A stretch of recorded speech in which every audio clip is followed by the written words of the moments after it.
affection. She was so cynical about love, 'cause she didn't wanna be heartbroken again. He looked her in her eye with sincerity, said he only wanted to protect her, so she took It's moving. Once we're started, of course, I don't want to keep interrupting, so it'd be great if we could get seated now. Thank you. Everyone's always so shy to come in. It's possible. They've got their reasons, I suppose.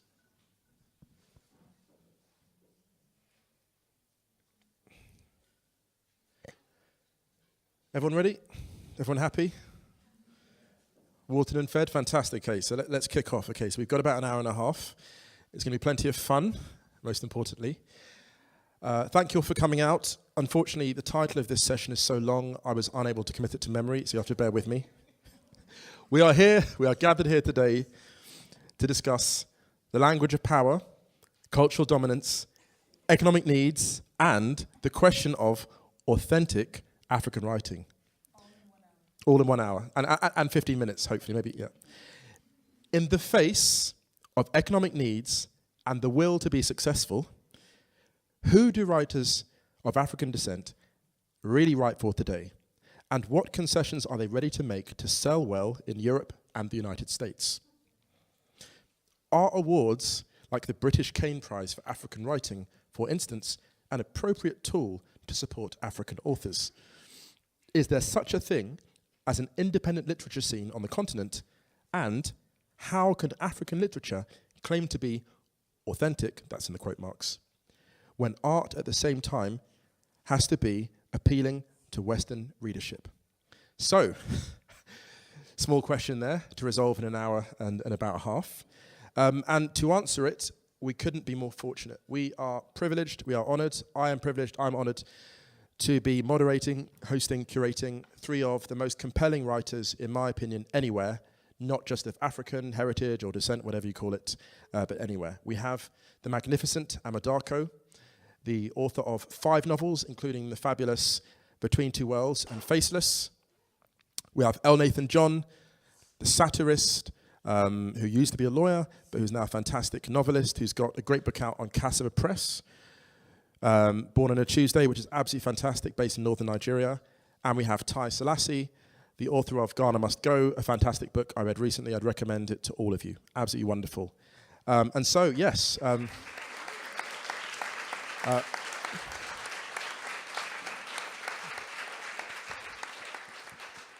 yeah, sorry, yeah, you're right. What about me? Okay, my name is Musa Okwonga. I'm a poet, I'm a journalist, and I live in Friedrichshain, just around the corner. I can be found in cafes such as Macondo, in case you want to come and chat. So yeah. So the format's going to be fun. We're going to have, first of all, a reading from each of the writers, because fundamentally we're here to discuss the politics of writing, but actually you're here because they're astonishing writers. So we're going to start with some writing from them all. Then we're going to get some questions from me to them, a bit of a discussion, and then we'll have a Q&A. Nice and simple. Please don't be shy, because you've all come here. It'd be a shame not to hear from you, given you've all turned out in such magnificent numbers tonight. So yeah, let's get into it. And let's hear first from Amma Darko.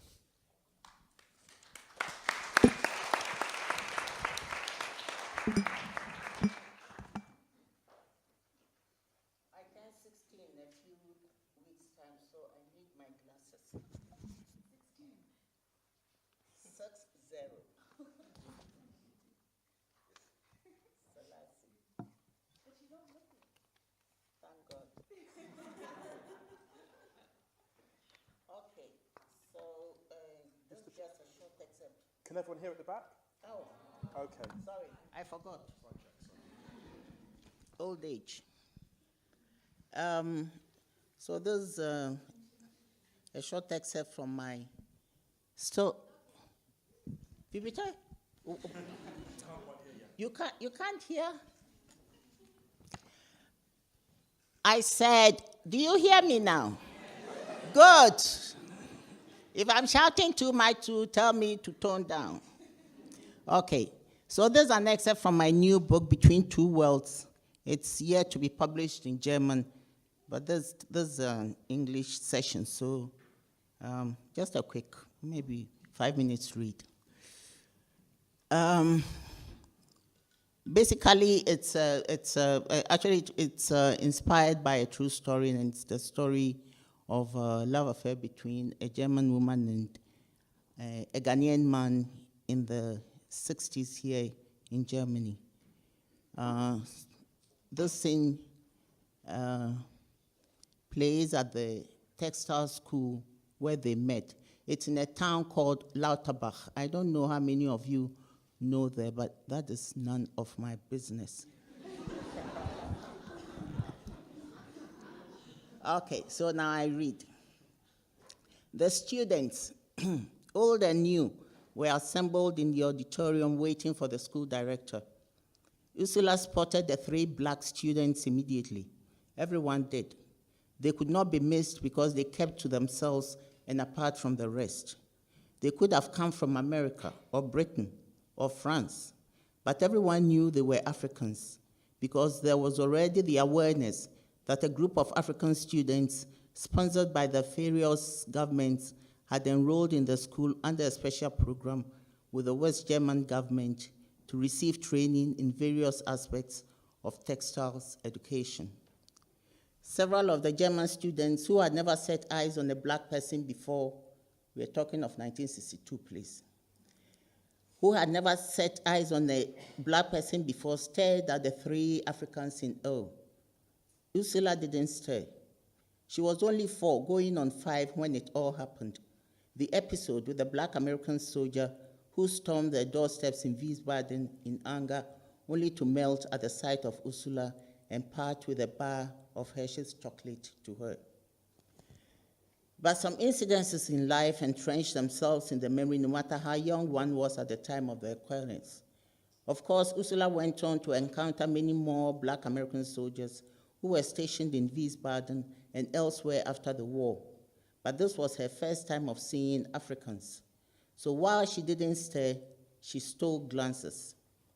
Blacks, though both black Americans and Africans were, it seemed to her that there was something peculiar in the demeanor of the Africans. The black Americans were second-hand Africans. They had been Americanized. The 3 Africans were the real thing, the raw ones, and who hadn't heard of all the wild, weird stories about Africa. The black American soldiers lived in civilized and mighty America. The Africans hailed from the wild. They lived in the bush, as the stories alleged. They ate their food raw and walked on 4 and played games with their close and favorite kin, the chimpanzees. At daybreak, the Africans hopped down from the trees. Nighttime, they climbed back up the trees for a good bush sleep. How did they make it to West Germany anyway? Yet there they were, the 3 of them, huddled together like baby chimps and muttering God knows what among them. Wasn't Lauterbach too cold for them? Was the town safe? Did they hop all the way from the bush to Lauterbach? How did they get those fine trousers and jackets they were wearing? And look, they had on shoes too. Who were they? Beats my mind, one genuinely shocked female student remarked to another. And look at them, said a friend. They look almost the same. Except for that one, the first observed. Take a good look at his face, she urged her friend. Be careful. Don't let them see you staring. The friend did. Her eyes widened. She scowled. What is that? She hushed, bewildered. Where from all the many scars on his face? Someone scratched him badly. Did he go fighting? At this point, as if on cue, the auditorium door opened and in he walked. Tall, dark, and with a face full of enigma, as if sculptured according to specifications. He was very good looking in an imposing, almost domineering way, and he was wearing the biggest and brightest of smiles as if he owned the sun. He strode to the fore, ran his eyes quickly through the gathering, and spotting the 3 Africans, smiled even wider in their direction and started towards them. It wasn't only Ursula's attention he gained. Others were also staring and whispering, but for Ursula, instant panic gripped her. The sight of him caused great agitation inside her chest. Her heart stopped a fraction of a second and resumed beating again. He walked in a certain manner. She tried to find a way to make sense of it to herself. He walked, yes, it hit her. That was how he walked. That was how she saw the way he walked. Roundish. Yes, he walked somewhat round. He walked in a round way. Round? Her eyes glued themselves onto his back like magnet, as predictably he made his way towards the other three to join them. They looked like night time.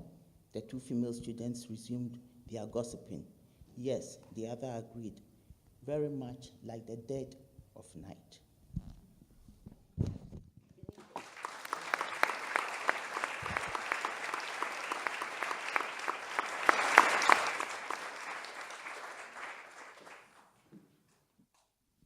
Terrific. And actually, I want to ask one very quick question just there, because I think the reading was just terrific. And you just mentioned this little quote that it was really lodged in my head, the second-hand African. Do you feel that you are given maybe more respect because you write from within Ghana, you write from within, Accra, that people, I think, maybe respect your work more because you're at home writing it, and they see you as a more honest critic?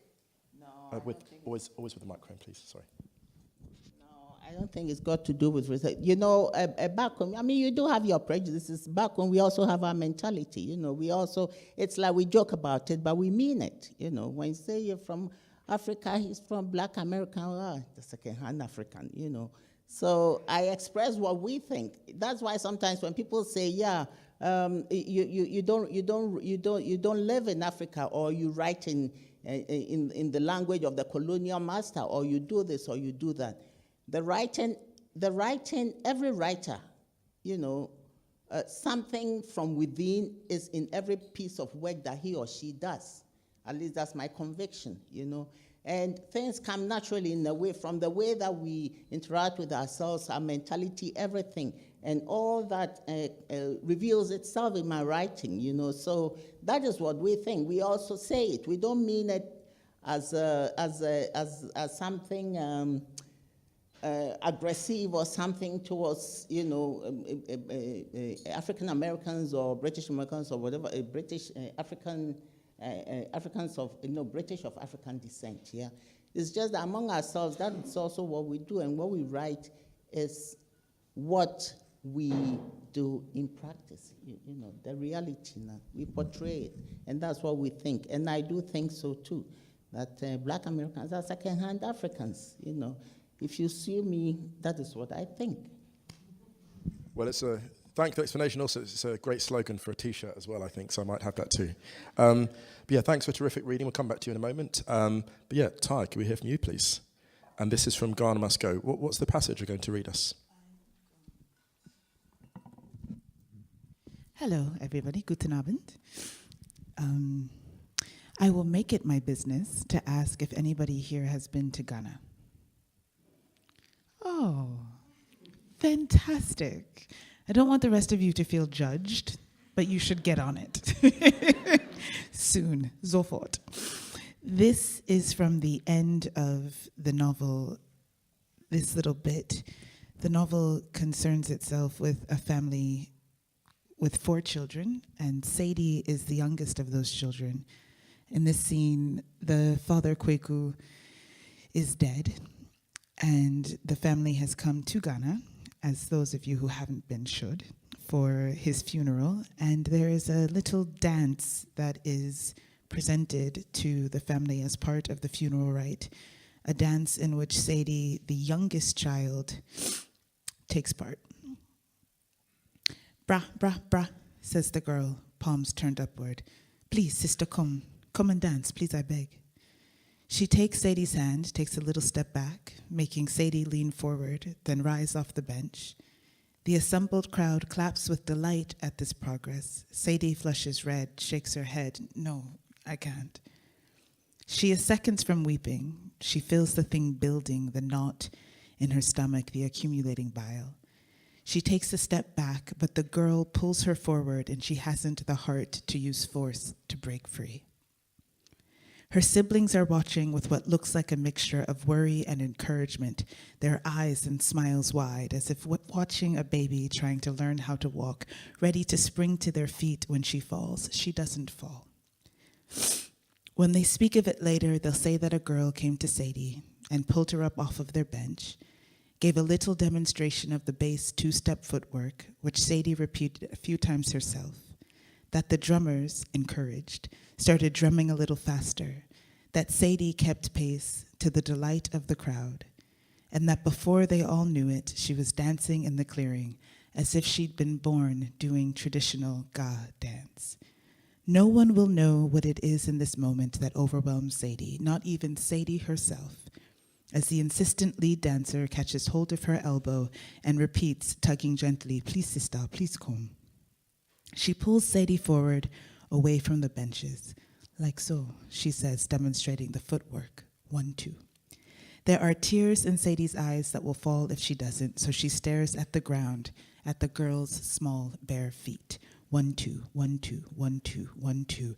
A surrogate heartbeat, calmer and surer. She takes a few steps, hears the onlookers cheering, goes red with embarrassment, too late to sit down. She stares at the ground, at her feet, willing movement, the feet obey shockingly and move left to right. The girl cries, with great pride in her pupil.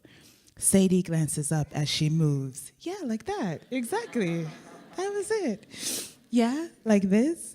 More movement, more cheering, transporting the drumbeat, tension in the stomach, which moves to the thighs, then the knees, then the calves, then the shins, then the feet. Too embarrassed to stop, she keeps moving, starts dancing, slowly, at first, with her eyes on the ground, on the feet of the girl, which she follows with ease. Then a spark, something clicking, a logic inside her, a stranger inside her that knows what to do, knows this music, these movements, this footwork, this rhythm, the body relaxing, eyes trained on the feet. She is moving, not looking, afraid to stop moving, afraid to look up at the small cheering crowd. She is moving, she is sweating, she is crying. I am dancing, she thinks, disbelieving.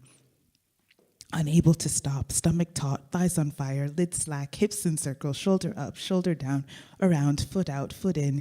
She is outside her body or in it, inside it, unaware of the exterior, unaware of the skin, unaware of the eyes, unaware of the onlookers, aware of the pounding, aware of the drum. Crack, the drum stops. Sadie stops, sweating, breathless. The small gathered crowd ceases clapping and stares. An instant of silence, then Olu goes Sadie with all of the might of his baritone voice. The children resume clapping and cheering, and Ga, the chubby dancer, my sister, pictures taken with phones. Fola leaps up from the bench to embrace her as if she has just run a foot race and won. My God, she is laughing, clutching Sadie by the forehead. My daughter's a dancer, kissing her braids. Sadie, overcome by belated self-consciousness now that she's stopped and can feel the warm eyes, lets her mother embrace her, her heart pounding wildly for, among other things, joy.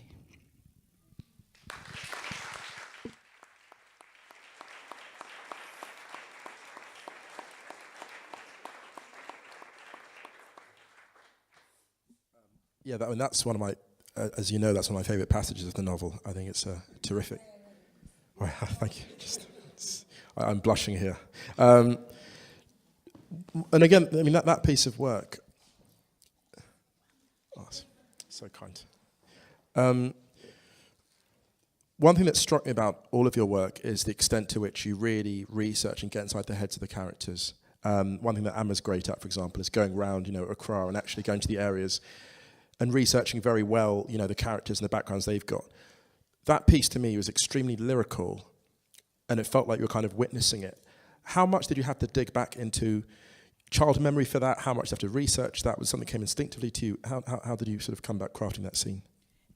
It's lovely that you think that I research my work because I conduct precious little research when I'm working. I mean, I always say to research my novel, 32 years as a member of my family was sufficient, first-person observation. But I don't think that I do much research other than just observing the people around me. Most of my research, if we can call it that, is just casual observation and I would say memory more than anything. This scene, however, like many in the novel, is purely fictive.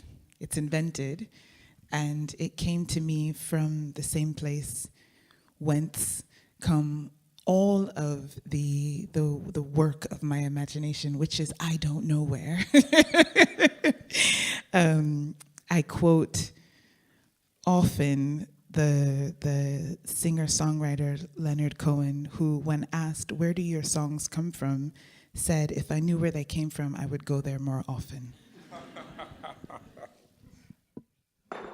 And of course, we come back to you. Again, fantastic reading. And last but certainly not least, the magnificent Elnathan John is going to read from Born on a Tuesday. And which section are we going to hear from you right now? I was going to read something else, but I was hoping that Taiye would not read that section. Because she always outdoes everyone when she does that. But I must say quickly that I feel privileged to be here with the wonderful Amma Darko and Taiye Selasi, who incidentally blurbed my book, so it's kind of weird to be on this stage. Actually, hold on. I would like to read from some of my finest work. In this stirring passage, I say, with brave, unflinching candor expressed through spare, unadorned prose, Elnathan John considers the rise of Islamic extremism in Nigeria as experienced by one young man. Anyone seeking to peer beyond the media's portrayals of a certain terrorist group, which I will not mention, must read this book, not because it offers a hopeful account, but because it offers a human one. And I mean it. If you haven't read this book, before you book your ticket to Ghana, get this book, and then you can read it on the plane, and it's a wonder. It's absolutely marvelous. Okay, Shodigo, tut me leid. See why it's weird to be on this panel. While we're here, while we're marketing, since we're marketing, there's a stack of books over there. The author is here, obviously, so there'll be some signings afterwards. So yeah, get to it. Here we go. No pressure. Okay, so I'll be reading from a part of the book. There's several stages where his coming of age really shines through, and several points of development. And this is one of such points. And he's in a mosque, and there's some bit of conflict, and that's maybe about what I would say. On many walls, there is the inscription Hakiki in either charcoal or red paint. In front of the mosque, I see a new, huge white sign with Jama'at al-Ihya Islam al-Hakiki, written in bold blue letters. The logo is a crescent and a star. The low fence has been built up, and there are concrete blocks, cement bags, tiles, heaps of sand and rocks in front of the mosque. Inside our room, the new paint still smells fresh, and there are 2 new beds and mattresses. This is not the room I left a few days ago. Jibril is not here, and his number is still switched off. I'm fidgeting. Even the motor park is quiet. Malam Abdul Nur's office is locked. I asked the other boys in the mosque if any of them has seen Jibril. I hear the boys laughing behind me when I turn away. I never pay them heed. If I wasn't so desperately looking for Jibril, I would not even speak to them. As darkness falls, people gather in front of the mosque. Mostly people I do not remember. Malam Abdul Nur arrives in one of Sheikh's buses with 2 huge bearded men on either side of him and Jibril following closely behind. My eyes meet Jibril's, and he looks away. Malam Abdul Nur leads the prayer. I've never seen so many people in the mosque in my life. It is fuller than the huge Jum'at mosque on Fridays. There are people standing outside on either side of the mosque. My stomach hurts from the policeman's kick. I do not know if it is this or the sheer number of bodies that is making it difficult to breathe.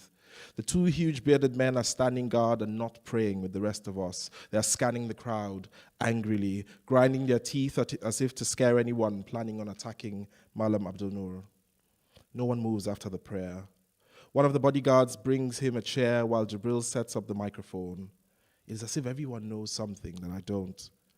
Malam Abdul Nur starts to speak, first slowly, but increasingly the veins of his neck begin to bulge like fat millipedes under his skin.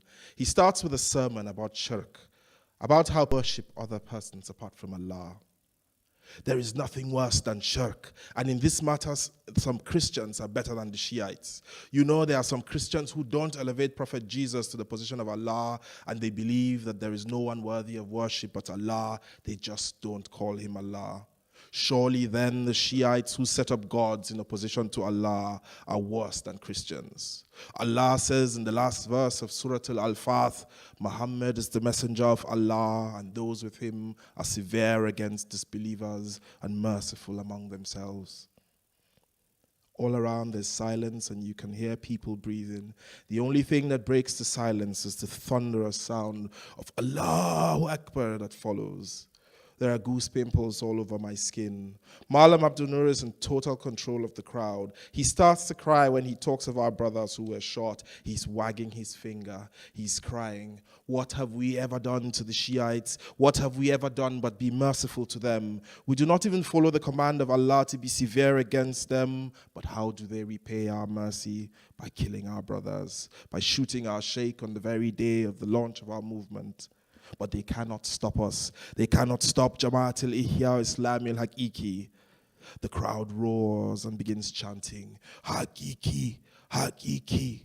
The fat man sitting to my right is chanting and crying and wiping his tears with his stubby fingers. I wish I wasn't sitting right in the center of this mosque where everyone will see me if I get up. The hot tears that are flowing from my eyes down my cheeks, I do not know where they are from, but I know they're not from this sermon. I am trapped in this mosque full of anger and tears, in my body full of pain, in my heart full of confusion. I do not know anything. I do not know what is happening to Sheikh or what Jibril is thinking. As the crowd begins to disperse, I sneak away to the hospital. There are 2 policemen where the bodyguards were standing earlier in the day. I lie down on the bench opposite the one I sat on before, which is now occupied by 2 older women. I turn, facing the wall, still wincing in pain from the kick, and start to see my mother again. Sometimes, I wish I knew why Allah does his things, why he lets good people get shot and bad people get all the glory, why he lets bad people have such gifts, like the power to move crowds and convince people and make grown men cry.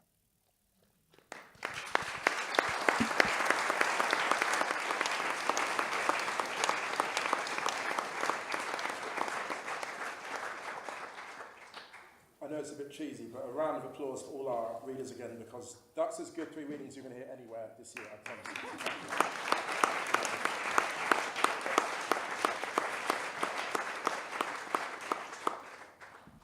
And needless to say, I can't follow those readings, so I won't, thankfully. But Elnathan, a question for you, because I've asked the others.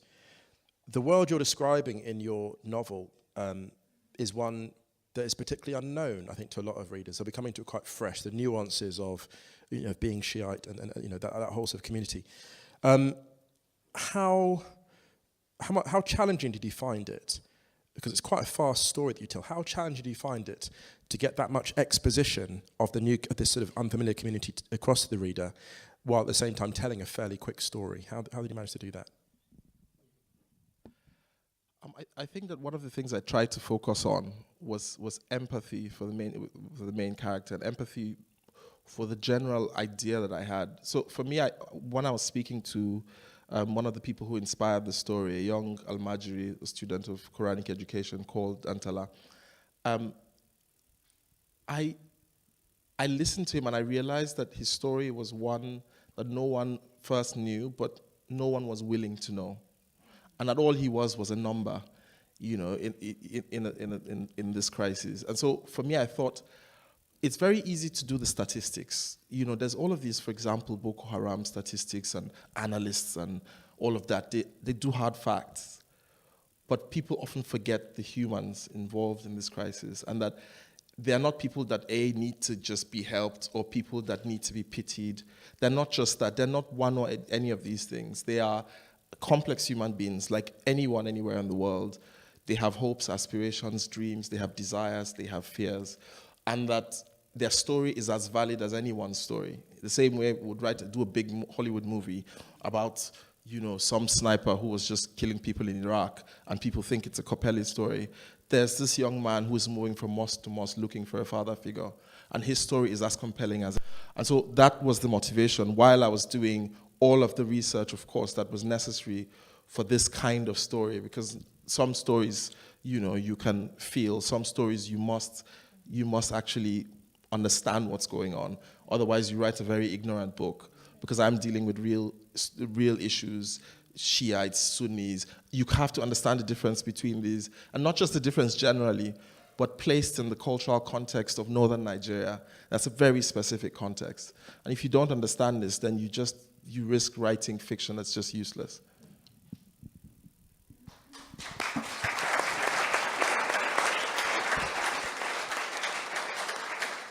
Well, that's really fascinating. It ties into kind of the next part of the discussion, because really this discussion, we're discussing the language of power and cultural dominance and all the rest of it, but really it comes down to storytelling at the end of the day.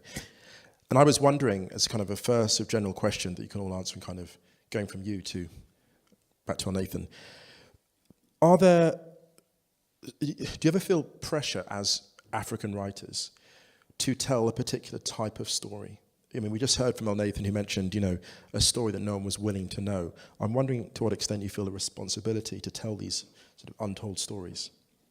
And always with the microphone, please, if you don't. Okay. Your old friend. I've often been asked this question, and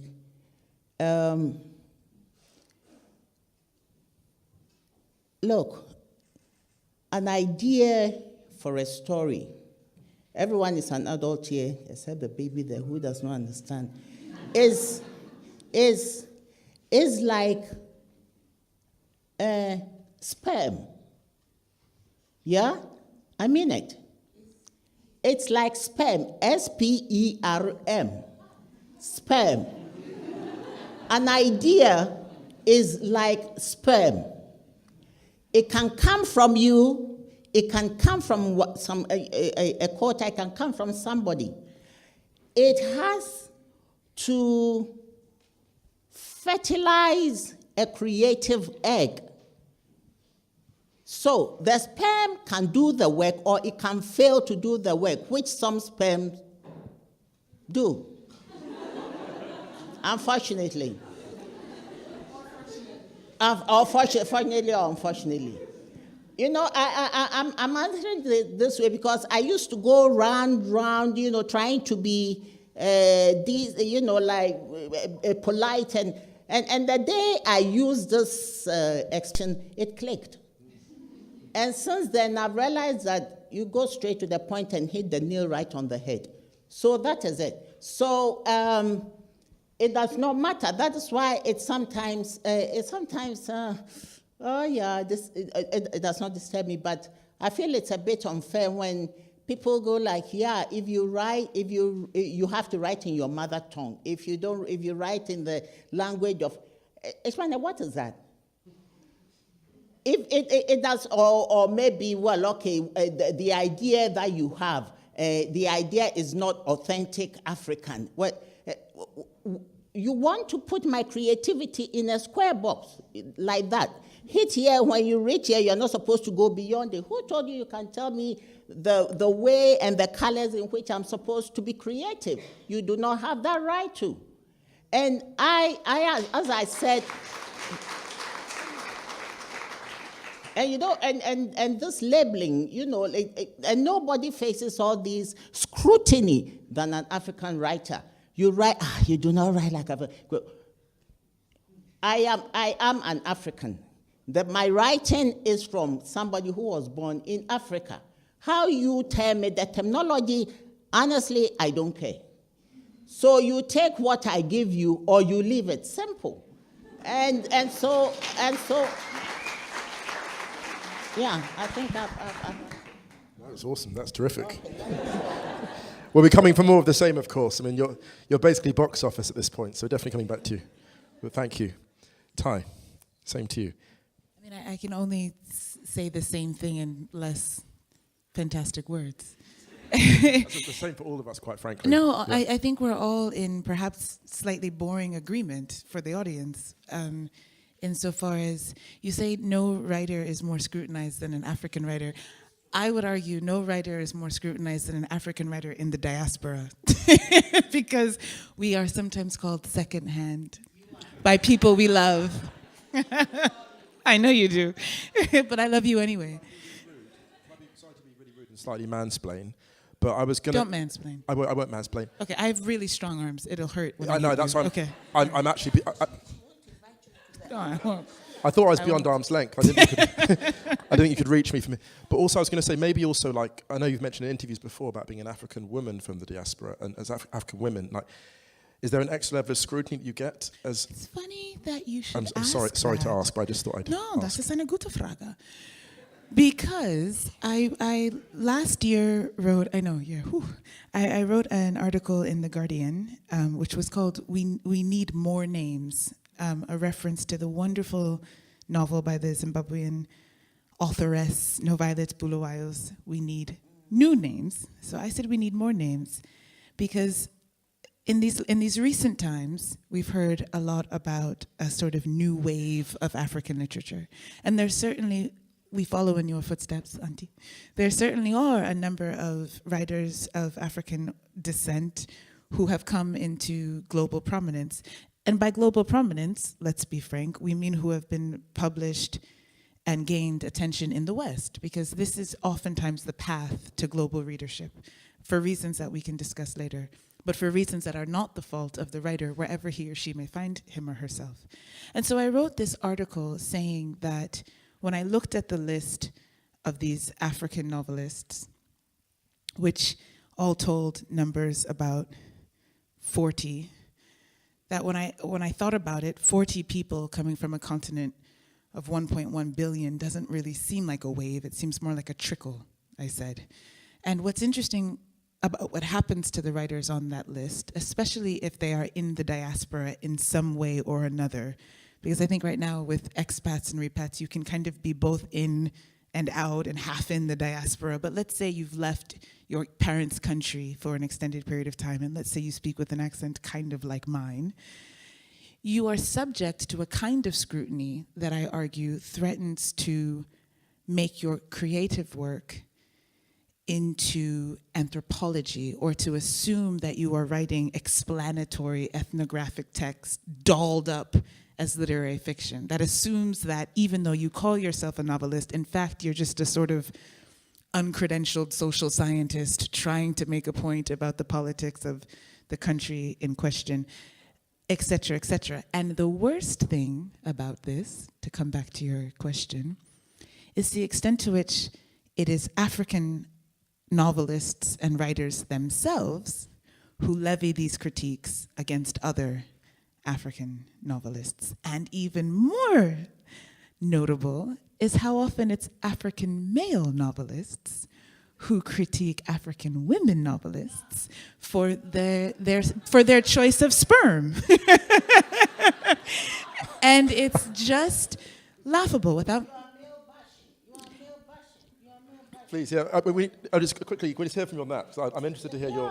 Yeah, oh, Nathan, we'll come to you. I'm fascinated by this. You bash the males, you do this, you do... When you write about a not so positive African female character, nobody attacks you. No. It's very realistic. Yes. But the moment it's a male, there goes the woman again, the feminist. The label you write away a feminist and a male hater. The way you are looking at me, I know you are going to respond. I'm waiting. I did find actually a PDF. There is an article called "Male Bashing in Novels." It's on the first page of Google. Yeah, it's on the first page of Google. So I think I have to say, some of you may have heard a few years ago, I gave a talk in Berlin called African Literature Doesn't Exist, which obviously was not to say that African writers don't write wonderful literature, but I was taking issue with the perforce grouping of African writers together. And I do, but I have to say, I love being on panels with other African writers because we automatically become like a family at a dining table and all of the family dynamics are present. So we have like auntie, and then we have the like peacemaker from abroad with his white socks. Then we have the like real cousin who like sits back, doesn't speak much, but when he speaks, it's always true. And then we have the like, he from the time he sat down, he like sat down, looked at Musa's socks, leaned back. Then we have the cheerful immigrant diaspora girl with her bracelets. Yeah, anyway, welcome to our family. And Elnathan, please follow that. Yeah, so again, so just to restate the question, really, just and you can also answer that, but really, do you, I know, poor Elnathan. To what extent do you feel pressure to tell a particular type of story? And also, you can come back to these lot as well, of course. Well, I dare not, say anything in opposition, but I will say very quickly that my most recent concern has been stories around Northern Nigeria. So I even have a more specific focus. I'm not even thinking Nigeria, I'm not even thinking Africa. I'm thinking Northern Nigeria, because even within the Nigerian space, there are a lot of untold stories. And the pressure I feel is to add some pages to the Nigerian story, which now are, in footnotes, if they even make it to the page itself. So if Nigeria was a book, a lot of Northern Nigeria is in the footnotes. And the popular literature you find is often literature from Lagos, from other parts of the South, about Biafra and all of that. And Northern Nigeria seems to be pushed into that kind of ghetto. So on a smaller scale, we have this kind of conversation in Nigeria. And I like to, I think, preoccupy my mind with this other conversation, because one of the war that's going on, for example, in the Northeast, and what war does, war acts as it acts as some kind of simplifier. So everything is about survival, and so every other thing doesn't make sense. So my writing has often focused around the plight of minorities in a time of crisis. I remember I did a talk 1 or 2 years ago here about how, for example, a cross-dresser in Kaduna was almost beaten to death because he happened to be in the crowd when a bomb went off, and people were saying, "Oh, this guy, he's a bomber disguised as a woman," and all he is just a young cross-dresser. And how, of course, even though he was beaten near death, and it was found out 6 months later that he had nothing to do with it, no one had sympathy for him. And so this kind of collateral damage. So, my preoccupations are, you can reduce them to geographical space, but they're so large. And I think that it will take me many years to finish. I have several of these issues. And so for me, I like to say, look, the job of adding nuance to the stories that exist in international media, or even in the space in Nigeria, is hard enough. I will let other people talk about this African literature thing. I'm interested in this particular thing. And I think that to that extent, it is important that stories like ours make it to the global stage. Now, the path to the global stage is a very difficult one. And it's also very tricky because it has all of these potholes. One of these potholes is this question that you keep getting asked. And we've talked for 10 minutes, not about our writing, but about the politics of our writing. Whereas, for example, other people would have been discussing their writing. And so... Well, look at the name of our panel. Yeah. It's not like lyricism, use of metaphor and alliteration in the work of... Yes. To that, but still, yes. Yeah. No, but still, yeah. Yeah, so but in summary, I would say that I find one use of this conversation is that we can put to rest some of these issues and say, you know what, the cultural significance of what we do is the same as the cultural significance of what any other person who's interested in words and letters and stories do, is that we seek to add value to certain spaces, persons, ideas, stories. And that's all we do.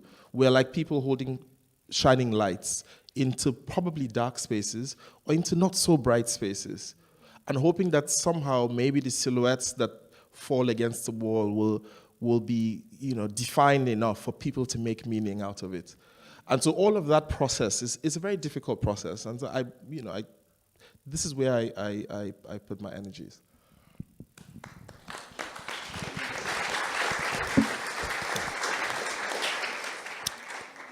I mean, that's great, and really because, I mean, I sort of want to stay with that because you've raised a great point, and, you know, Taiye as well reminding us that we are writers fundamentally, that we are sort of commentators, but fundamentally we're writers here. And I want to sort of stay with you and just maybe come back in this direction. You know, so you have these cultural, political, social, blah, blah, blah pressures, whatever. At the end of the day, you're a storyteller. Now, what fascinates me, you know, as someone that looks as you, fantastic, you know, acclaimed published novelists, at what point does the story take life? When you were writing your characters, at what point, you know, in the process, did they actually start going off by themselves, having their own conversations? And at what point did they become real? They weren't just people you put on a page, but they had their own personalities. When did that moment come in the process for each of you with your favorite work? I don't know what my favorite work is. But for this novel, I would say that the character came already formed in a way. So I was fortunate in that respect to have spent time with people like the main character of my story. And the story was so moving, so compelling, that I wondered why we weren't telling the story. And by an estimate I was reading, there were about 9 million Almajiri in northern Nigeria alone. So there are 9 million people. They're Almajiri, that is these young boys who go in, who go in search of Quranic education, leave their homes and go other places. And I'm thinking there are 9 million of them. And these are the ones the government has counted. And we know that our government is terrible at counting. So you know how many million people we're talking about. And no one is telling their story. All we say is those guys who do violence. You know, or we do the other reductive argument of saying, oh, the violence in northern Nigeria is not about religion, it's about poverty. And just because they're poor, if we take away poverty, everything will go away. So you can send money from Germany or Austria or the US to solve their problems.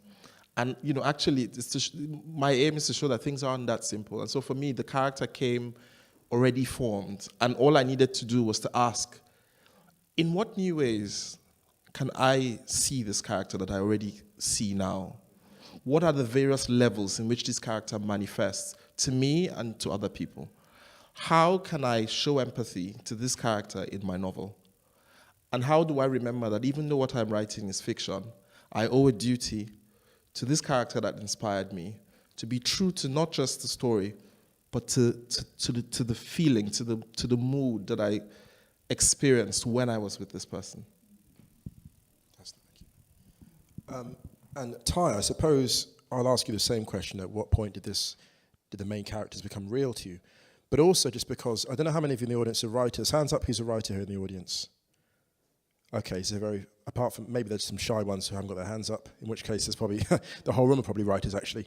But this sounds quite, I think maybe writers take this for granted. It's a sort of slightly mystical, it's quite a mystical moment, isn't it, when the character pops into your head. And it's almost like, if I'm not putting words into your mouth, that you didn't maybe create them, but you almost discovered them. Is that accurate to say? I think that's absolutely right. I was thinking when you were speaking, Elnathan, that first of all, for those who haven't read Born on a Tuesday, I'm just going to give the context. No, because you've used a few terms which I want the audience to be aware of. The 9 million young men, we'll say, that he's referring to are those predominantly in the north of Nigeria, the country whence Elnathan comes and my mum as well, who go in search of Quranic education, so who would leave their home often at a very, very young age and then end up in the care of a religious leader, we could say, often on a very small scale, but living full time under the care of these men. And so these are young men, often from impoverished backgrounds, but again, this may not be the salient point, who have left their homes and who have ended up in the religious communities of local religious leaders around the north of Nigeria. 9 million young men in this pursuit, and the first person narrator of Born on a Tuesday is one such. Just to put that in context, sure. But what I found interesting listening to you speak about that is that in a sense, your inspiration was one young man who actually exists. And it made me think how, in one way, it's very different to write about characters who don't. To write about issues which, to a certain extent, are divorced from pressing, current, and one might even say important socio-political phenomenon. In one way, it's different, and in another way, it's not. Because even if you sat down and took dictation from one of these young men and had hours and hours of transcripts of his account, his first-person account of the actual events of his life, even if you had 300 pages of actual narrative from a young man in Northern Nigeria who perhaps was caught up in this kind of fanaticism, even if you had that, in order to write a novel and not a piece of journalism, and you're an excellent journalist, so you could have gone that way, and not a nonfiction text, and not a biography, in order to write a novel which is born of sperm meets egg, which is mystic, I believe, you have to still, I believe you still have to hear the voice, and I believe you still have to hear the music. And if you don't hear that, and you can't force it, you can't write the music. I quote a lot of people all the time, mostly because I'm lazy and they're smart, so I use their words. But Philip Glass is a wonderful composer, and he was asked once how he writes music, and he said, I don't write music, I write it down. And I believe that novelists don't write novels, we write them down. We hear them from someplace, even if the story is true, even if the events are political, even if actually in the 60s, of course we know there were Ghanaians that came to study in Germany, and many of them met German women. Many of those couples had children, which I call my cousins and Afropolitans, et cetera, et cetera. They gave birth to the second-hand citizens, blah, blah, blah, blah, blah. Even if that's true, you can't write a novel without the mystery, you can't write a novel without the mysticism, and you can't write a novel without the music. So I think we're all perhaps in the same boat insofar as the character doesn't at some point sort of 40 pages in start speaking, or at some point become real. Whether based on real events or set on a scientific planet that doesn't exist in the galaxy. That's right. Your microphone, please, Auntie. Oh, please. Yeah, I think everybody heard I said that the author does not decide at which point the character becomes real. The character manifests its reality, as you go along. And the example I gave with the sperm thing, sometimes it's like people say it's this authentic thing that is always attached to, the authentic subject. What is the authentic subject? So when that thing, that process, that sperm creative egg thing happens, for me, it's like you've picked seed. Ask Selasi how it happens. You can see. It's like you've picked seed, and it's inside you. Writing is it's an outpour. It's coming from you, out, yeah? And when that thing has happened, the sperm encounter with the creative egg, and then the process starts. It starts, and you have to get rid of it. Otherwise, trust me, you'll be walking around with an everlasting pregnancy. And that's Selasi, how comfortable that is. So when you see people scribbling like mad, and sometimes you see a writer, especially we creative writers, fiction, you see somebody maybe in traffic even putting something down. Sometimes people think we're crazy or something like that. It's the pregnancy dictating you have to let it out, So, as for I answered about I answered about that. So true. Obviously, you can see I'm 8 months pregnant. And before I became pregnant, I often heard writers, men and women, using pregnancy as a metaphor for writing. And I thought it seemed a bit overly sentimental. But it's really true. It's as you say, the idea comes to you, usually without the sex, but sometimes with, who knows? And then all the better. all the better with, yeah. quote of the evening. But you wake up in the morning and you have the idea. Let's agree. And then you journey with this idea, not quite sure where it came from, a bit baffled, but you're completely given over to the growth of this thing. And that's why I think it can be difficult to do panels like this, with all due respect to the organizers. It can be a bit difficult to talk about what are we talking about? The cultural dominance, the economic needs, and the question of authentic African writing. When you are trying to gestate a text, the last thing on your mind is cultural dominance. And in fact, economic needs can even go out the window, because if you ask yourself, what book should I write to make a lot of money? You shouldn't write books. Go work in a bank. I mean, that's not the way forward. None of us, I think, who have chosen to write novels, or who have been chosen to write novels, give ourselves over to this fool's errand because we think that it's going to meet our economic needs. That would make us crazy. And so you spend a year, 2 years, 10 years with these characters who are speaking to you all the time. You are constantly given to the pursuit of their truth. You are obliged to honor whatever it was that put the story within you by delivering it back out. And the question of authentic African writing simply doesn't come into it. What is authentic about any writing, if we just remove African from that sentence and we just say we're asking ourselves the question of authentic writing, then we're talking about, does this text, whether it's based on actual events, a real past, or a completely invented dysfunctional family, does this text tell a truth, not the truth, but a truth of human experience? Does it add nuance, to use your phrase? Does it honor the humanity of the subjects? Does it capture the complexity of that humanity? And if it's done that, then we've answered the question of authenticity. Africanness be damned.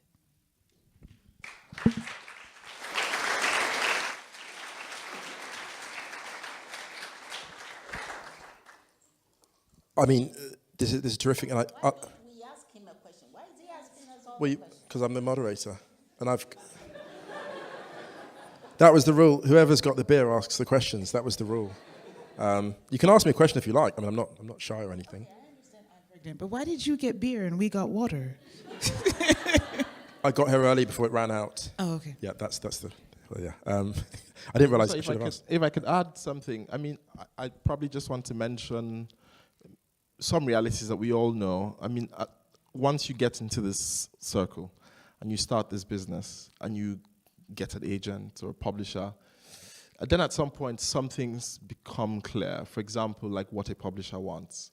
If you're unfortunate to be in the wrong space, sometimes you get this question. For example, Do you mean before your novel is published or after? after a first novel. So you're talking about you've published one novel. Yes. And then you get the sense that publishers want something of you for Exactly. your next novel. I've heard, somebody has asked, I sat in a meeting with some American publishers, one of them was mine, and the questions I was getting, is very polite, but they were like, are you going to do anything like what you did before? We hear you're doing something around Northern Nigeria. Is that what you want to do? It'd be nice if you did that. But if you don't want to, no pressure, And so there's and these are the people who ultimately will make your book. And you think, wow. These are the people who will ultimately publish your book. Well, you are the person who will make ultimately them, make yeah, your book. Exactly. It's like, I think that the dilemma is, a creative work being marketed as an economic item. That is where the dilemma for creative people lie, I think, especially with us fiction writers. An economic object, just- but sorry- also so- a political one. Sorry to be really rude. Yeah, it's manipulated, Sorry, and then- Auntie. Musa, just drink your beer and let us talk. No, because there's a method to my madness. There's a method to my madness because I want to ask one last question before the audience get to ask. So if I just make this the last question formally, then everyone will know once everyone's finished talking. No, that will come later. But I just wanted to make it into the last question so that everyone gets a chance to ask. Sorry to interrupt, because it was all great stuff. But I just wanted to make a formal last question, as in, what are those barriers then? Because obviously you're three very different writers. The only thing you really have in common, I think, are three things: your sort of African heritage, your fearlessness in tackling issues. Well, flawless is a bit. Well, let's look into. It's been a lot of touching up, I can see, but my skin is certainly not flawless, but yours may be. But no, the other thing you've got in common, I think, as well, is that the style you write in, if I may say this, the prose you're writing is very fluid. So you're very good, I think, you can see from their work.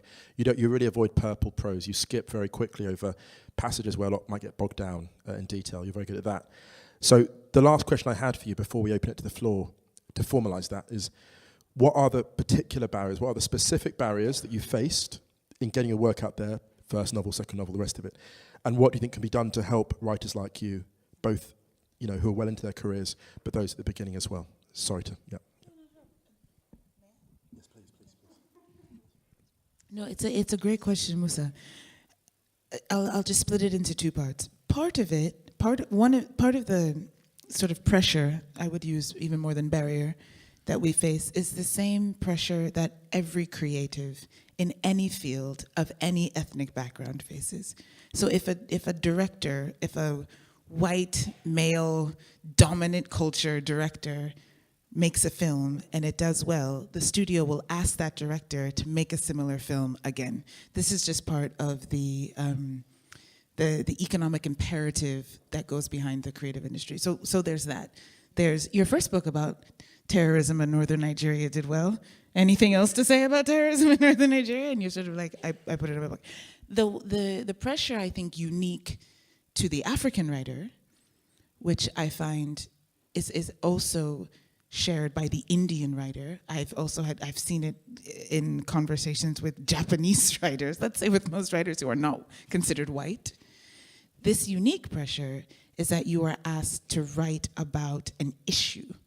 Can you give us another war book, another Nigeria book, another Ghana book, another Africa book? This, I think, is a particular and particularly offensive pressure, which does exist, even when it's politely phrased, even when it's presented in euphemism. And I think it's something that is very much so unique to the brown writer. Can you tell us more about your brownness? Can you write a book that explains what it's like in brown land and what it's like to be a brown person? And can you keep doing that again and again and again? And can that be your animating impulse? Not the desire to tell a story, not the desire to unpack a human being, but to explain. So, I mean, what can be done to help, writers like yourselves in practical terms? Better publishers, better agents, better scouting, what are the things that will basically radically improve the number of writers coming through? Because clearly the talent is there. Let me just come in. Yeah. You see, one thing we have to be aware, as a writer, you have to be true to yourself. Right. Look, I always say that first and foremost, when you ask me for whom do I write, I said I write for me. It sounds selfish, but I write for me. I must like what I write. I must like the story I have created. If I don't like it, how would I dare expect someone else to like it?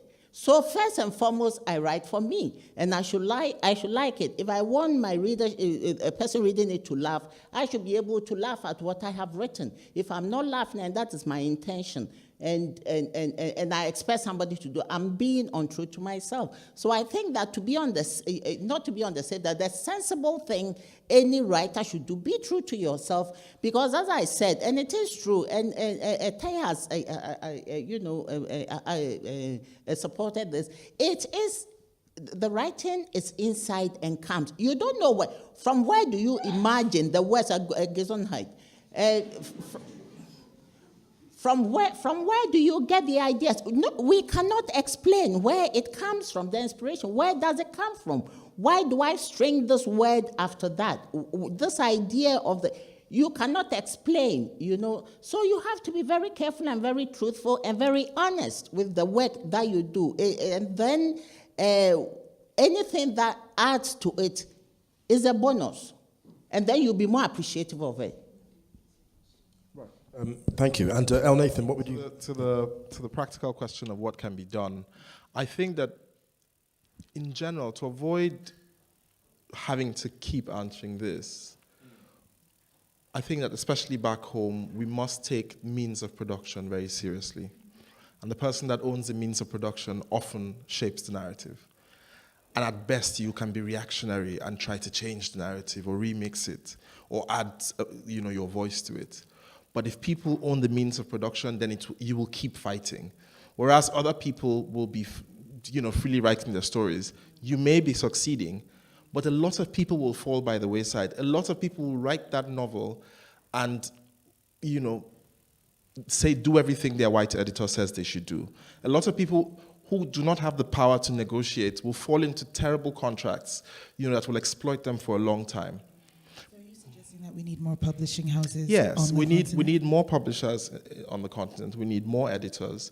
We need more peer reviews. We need more critical engagement with our work, so that by the time your work is done and your work is presented to the world, it is not presented to the world with permission. It is not saying, please create a space for me on your table. It is saying, here's my fucking party. Would you like to join? Right?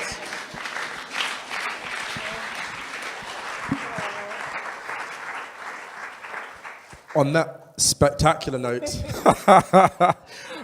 we're going to have some questions. All questions are welcome. Questions about the craft of writing, particularly welcome, but all questions are welcome. Do we have a microphone to pass around? Fantastic, microphone here. So yes, some hands up, please. That was the first hand in the back, red T-shirt, and then you at the front. Yeah.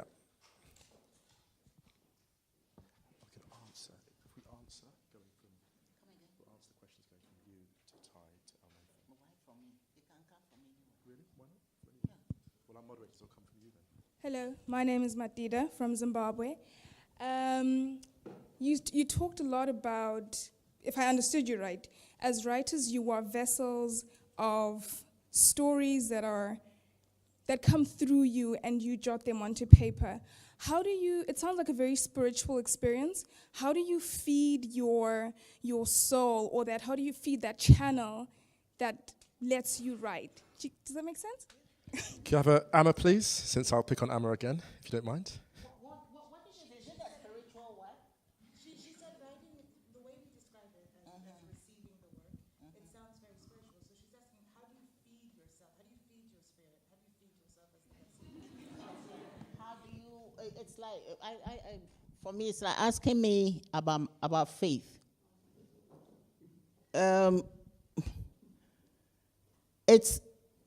I think that if I'm appreciative of what it is, the source I don't know, it comes, I know it's from somewhere, so I respect it itself, the process itself, I respect as a spiritual process. I respect it.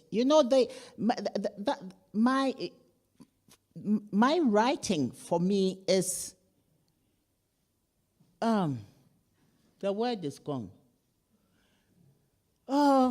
Something that I cannot. It's inexplicable. You don't know where the idea comes from. Somebody writing a music sits behind the piano, and then suddenly the hand hits here and hits here and hits here. Where did it come from? Yeah, you say it came from. You might say it came from the brain, the head, whatever it is. Where did it come from to enter that brain? And then you keep asking the question and asking the question. Also,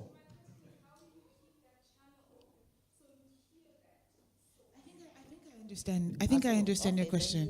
Yeah. She's saying she understands that it is a process of reception, even a spiritual one like faith, and then asking, so how do you keep the receptacle open, ready, willing, primed for the moment of this is what you're asking, yeah. And I've heard this question a lot. I'm endlessly fascinated by it. Writers who write books about writing often reflect on this process. One writer made me laugh very hard by saying, "Why do you think so many writers were alcoholics?" Apparently, this is one way of keeping the vessel open. Oh, I think Uncle Elnathan, the quiet uncle, was about to say. Was that really your answer? Yeah, I was going to say vodka. He was going to say vodka. And I'm pregnant, but before. No, but yes. In a sense, yes. Because you're trying to leave yourself. In order to receive the voice of a character, an entirely extant being that doesn't actually exist and is not you, and then to receive many of them and to write 300, 400, 200 pages in these, not this one voice, but in these voices, you have to disappear. And I think all of us have had that experience. Even when I read, for example, this dance scene, I don't actually remember writing it. It's not clear to me that I mean, I'm not saying I plagiarized it. I did type the words, but I can't account for those moments. And this is true of all my writing. It's almost like a blackout. Can I be rude and just ask where you go to disappear? Because, I mean, is it like a library you go? Do you take a long walk? You know, what happens when, let's say you're writing a story and you're sure you're writing a novel, you're right, this is a great story, it's compelling, right? But there are days maybe where it doesn't come so quickly. How do you chat to your friends? Do you like listen to me? I mean, what is it that kind of gets you back in that groove, if that makes sense? What keeps that sort of fresh? So first, for me, I have to be in a healthy mental state to be able to do that work. And so things that interrupt that health, I try to get that mental balance. And then sometimes I do some practical exercises. So for example, there are times when in writing this novel, I asked people to come into my workspace and just sit on the computer, because there are times when I couldn't think and work at the same time. And so I would just, prance about and just be speaking, and they'd just be typing, and sometimes they'd try to interrupt, and I'd just be like, shut up, just type, and that helped. People come type while you spoke, while you dictated. And then somebody suggested, why don't you speak into a recorder? But I hate the sound of my voice, you see. And I can't stand it. And I'm thinking, no, but I just want it to come out and someone type it without I don't want to deal with like autocorrect and I want to just speak. And then eventually, the problem is once I got a French speaker who wasn't very good. And when I saw it, I saw all French spell. Like I was thinking, and then I started vetting people and asking, are you sure you speak English? Write me a paragraph. Brilliant. Yeah, sure. You go through a process with writing, and there are moments where, if a writer is not only working when he's busy with the pen and paper. A writer is at work when he's probably sitting down and staring into space. He's working inside here. But how many people understand that? So, all these processes you have to go through. That's why sometimes maybe it's safe to find yourself in an isolated place where your creative process will not be disturbed by questions or by the doubts of somebody about your mental stability, because nowadays all she does is she sits down quiet and thinks, and the person doesn't know that you are actually working. So that's also one of the challenges. Terrific. Another question here. You described very impressively how whenever you start being successful, then publishers will put pressure on you, however politely phrased, but some pressure will be put on you. The really interesting question is, do you give in to this pressure? I'll answer that, because I said on a different panel with Musa that I think for most writers, certainly for me, the greatest pressure comes from the self. It comes from, or I say the muse, the obligation to honor the story that you've been given, that I've been given, overwhelms any other obligation that I may feel. And I've learned this between my first novel and my second. Whatever sort of insecurities I may feel, whatever insecurity-driven desires I may have to please my editor, my agent, my publisher, and so forth, pale in comparison to the pressures that I feel to tell the story that is most true to me at this moment. And I didn't know that. And I think for most writers who experience writing as a compulsion, and most writers that I know do experience it this way, it's not a choice, it's not a hobby, it's not a pastime, it's an obsession. Even if you want to, even if I would love to deliver to S. Fischer and Penguin Random House, however many mergers they've done by the time my second novel is done, the novel that they want, I can't. I literally cannot, because I will not sleep well, I will drink way too much vodka, I will suffer if I don't tell the truest story that I am capable of telling at this moment. And so I would say you face the pressure with the art, and you let the art be your judge, and you let the art be your boss, and you let the art be your motivation. And then in a way, the pressure becomes irrelevant. In my experience, there has been, some battles you win, some battles you lose with your editor and publishers. For me, I split the battles into battles that need to be fought and battles that will only dissipate my energy and are not as crucial to the development of the story as... Yeah. So, for example, the first issue we had was the issue of having a glossary or italicization. And I was like, that's one battle I cannot, I will fight it for as long as it's necessary. So battles like, yes, no italicization, no glossary. And that was what I wanted from day one. And even with... Just to explain to the audience, italicization is popular in Western publishing houses whenever there is a word that is not in the native language, or a name, or a phenomenon. It's sort of to say, to the side, this comes from a different culture. And a lot of authors say, no, do not italicize anything in the text. Okay. And especially because of what I was writing about, if I did that, the whole book would be full of italicization. And so for me, it was like, you know what? I refuse to make apologies for writing in English, and we will bring to English what we will bring to it. We will make it our own. We will take control of it, and tell our stories. So other battles, like, for example, what cover? It's written in the contract, for example, that your publisher has the final say. And so as soon as you sign, many writers don't read the contract, by the way. My contract, my fight was that I would have the final say on the cover. Right. And I said, no cowrie shells, yes, no baobab trees, no old man forging a river, no old man in silhouette, no riverbank, no giraffe, no sunset. I was absolutely not. Mine was sunset or trees. Yeah, no sunset, no trees. Savannah? No Savannah. No Savannah. Good to know.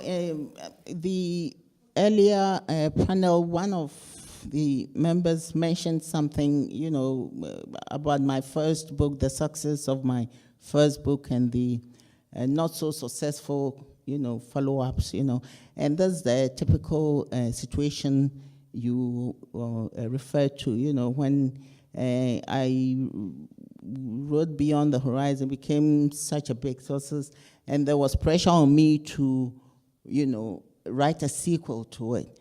And it's like, from where that sperm has not entered, it's, and there was pressure. And of course, the second book was entirely, totally different, completely a different story. Yes, it did not hit like the first book, but I'm okay. Once I'm okay, I'm not in conflict with myself, but if you go against this, you are guided by this thing, which I'll repeat, it's like faith. It's inexplicable, And if you go against it, you find yourself in perpetual torment, honestly. So you have to be truthful to your creative edge,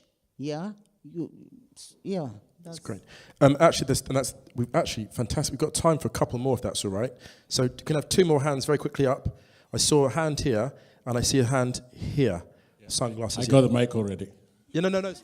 Hey, well, it's cool. You're literally one of the two people who've got questions. It's cool. Don't worry. So it's you and then the woman here with the sunglasses on. Great.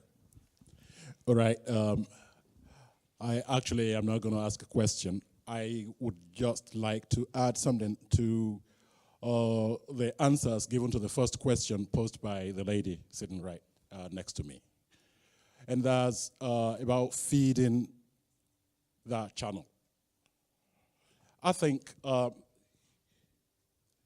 Sorry, before you start, this is a question, right? Yeah, it's not a question. Well, I'm sorry to be very harsh, but could we be very, if it's not a question, can we be very quick? Because, yeah, if that's all right, thank you. I think one of the things that happens when you start, when they start speaking with you is to open yourself to form a kind of bond with the people you were seeing. And to be a very good listener. And I think it keeps the road open all the time. If you listen and you ask questions, I just like to add to. No, that's excellent. That's great, because I think, the importance of being a great writer, and although you can hear, they're all very smart, they're also very good at listening to each other, and I think that's the key, to listen to your own muse as well. Excellent point, thank you. Can we? And that was so brief. In fact, I think we still have time for two more questions. So, there was one person here and one person further back. So, can we hear from the woman here and then the last person there at the back? Thank you. Cheers for that. Great stuff.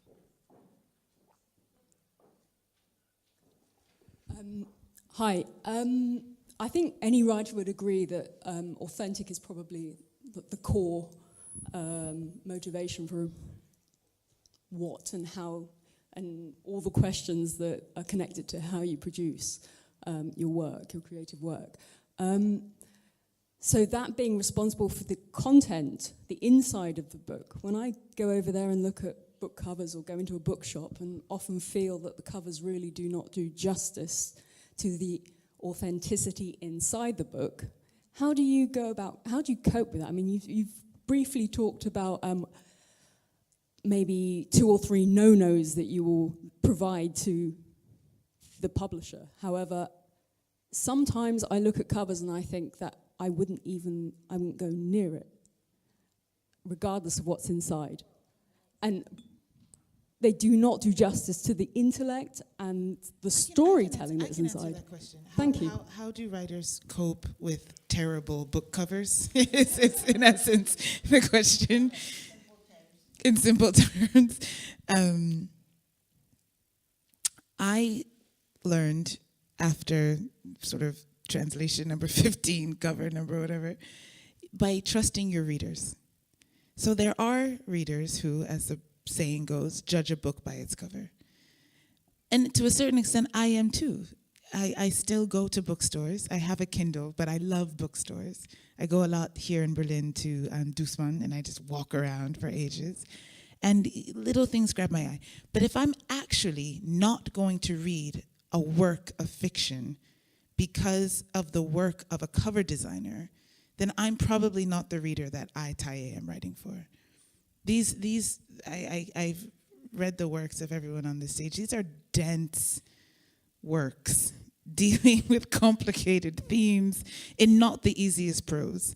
If you can't get past the shitty work of the cover designer with your own imagination, you probably don't want to do the work that it takes to enjoy this book. And I accept that. Not you personally, but I think we're all at a point now where we can say, you have to trust your reader. You have to trust your reader to look past the random flowers on your book cover, which have nothing to do with your book, and engage with your text. Yeah. How do you reach a wider audience if there is something that crucial? And I'm saying the wider audience at a certain point has to reach you. Once you've been reviewed by the major publications in a city, once you've had the blurbs that you've been able to rustle up from sympathetic writers, once you've spent the years telling the authentic truth, putting the work on paper, you've got to trust your readers at that point. What more can you do? I used to think I could go to every reader and be like, I just want to explain that this purple cover with all these colors is not what I had in mind. But you know what? It turns out that many German readers, that's not what drew them to the book. And I think you have to realize too that these are two different jobs at work, if I could say, put it, yeah? The storyteller, the creative person, the storyteller is there. And the cover is probably mostly an artist, okay? There has to be a certain kind of respect also, mutual respect, okay? I do not dictate. I don't have in my contract, I'm not giving the option what I want and what I do not want, but I'm consulted. And when the final draft comes out, I am consulted and asked, so there's a mutual respect. And I do respect the artist because the cover, the illustrator is also an artist, okay? So if we respect each other, you respect my work as a storyteller, I respect your work as an interpreter in form of drawing, design, or whatever it is, of the story that I have told. I think that it won't be such a big headache, and it shouldn't be. There's already too much trouble in the world to worry about, Okay. Also, I think it can be a very subjective thing. So what you would call a terrible cover, a cover that doesn't do justice, another person would call a cover that actually aptly represents what the storyteller is trying to do. And what one cover may work in one territory and not work in another. There are covers that will work in Nigeria. If you bring them here, they'll look like Christmas wrapping paper. Right? So there's not really, who says that is perfect or not? And sometimes, especially as writers, as she said, we trust other professionals in the process. So, for example, you trust that to some degree, within the limits of course, consultation and all of that, that your publisher is a bookseller. You are not. And that your publisher has produced hundreds of covers. You have not. And that they can tell you that this is what the experience we've had with so-and-so type of cover. You can bring your political leanings or your ideas into the process. They can tell you what will not work as a matter of the market. And so all of these things are very subjective. One person can just stand up and say, it's a terrible cover. In another place, they may say, oh my goodness, did you see that great cover? So yeah, you have to go past the cover at some point. As once you start getting published by more than one publisher, then you can live with it a bit. You carry around the cover that you prefer, and if one cover really bothers you, you hide it. Yeah, or take it off. So that sounds quite passive-aggressive, walking around hinting what the cover should be. Okay, so what we're going to do, we're going to have one more question because I've been a bit cheeky and gone slightly over time. Don't worry, I can see you. Don't worry, I see you, my friend. I see you. Don't worry. It's all good. I've got my eye firmly fixed on. So I've been slightly cheeky because I've allowed it to run slightly over time because I think the conversation's been so good. So I'll give the announcement before the final question so we can kind of round off with everyone's contribution. So the final announcement is this. We're not going to have any books being signed here, but if you go directly outside, and I'd encourage us, once the final question's been answered by everyone, to file outside and to pick up a copy of these fabulous writers' books, have them signed if they're around at the end. But yeah, so all the books are now outside, but they're on sale, so please do pick up a novel from one of these great writers because they're all awesome. So yeah, the last question, please.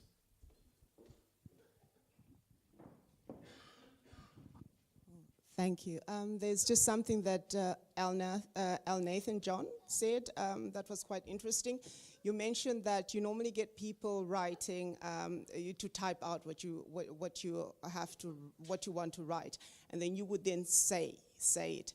It got me thinking. In African history, we've always had storytellers. I think in a lot of traditions. Would you writers define yourselves? Other than writers, as being actual modern-day storytellers? But in the tradition, I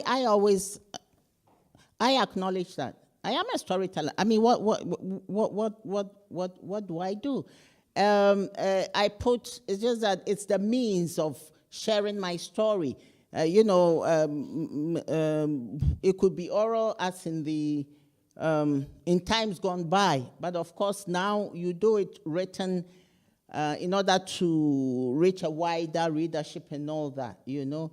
But basically, I do not shy away from it. I mean, what is creative writing? I'm telling a story. And what is telling a story? Storyteller. So I do not shy away from it. Others might want to apply more sophisticated, you know, but basically, if you come, the basic thing, you are telling a story. To me, that is... I agree completely.